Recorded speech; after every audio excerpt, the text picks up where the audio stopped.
tere! SVC meeskond on teiega ja te vaatate videokokkuvõtet, milles räägime olulistest sündmustest Rostranspordi ja SVC arengu ajaloos viimastel nädalatel.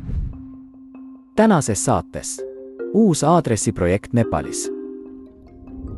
Nigeeria SVC kuraator rääkis roheliste lahenduste rakendamise tähtsusest.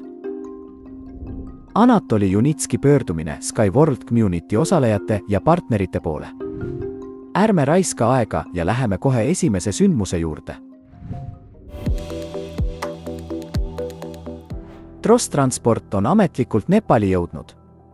Dubais asuv uuesti ettevõtete grupi huve esindav Discovery DMCC on ametlikult allkirjastanud lepingu reisijateveoliini projekteerimise ja ehituse alustamiseks Biratnagaris, Koshi provintsis Nepalis. Selle projekti elluviimine on pöördepunktiks Rostranspordi ja SVC rahvusvahelise sotsiaalse riskikapitalil põhineva ökosüsteemi arengus. John Bossie, SVC kuraator Nigeerias, rääkis sellest, mis teda inspireerib, kuidas ta äriprotsesse üles ehitab ja kuidas ta näeb tulevikku.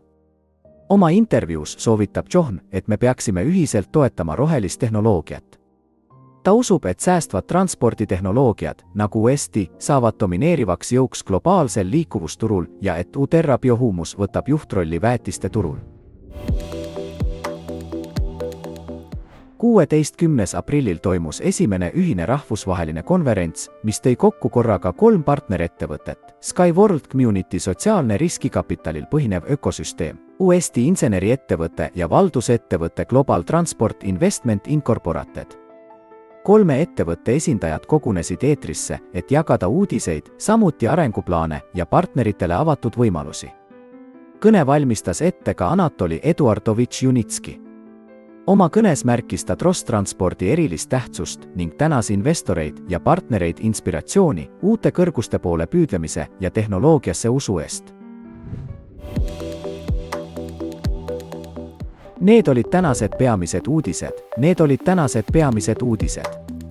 Klõpsake tänasele saatele kindlasti meeldib ja jätke kommentaar. Nägemiseni!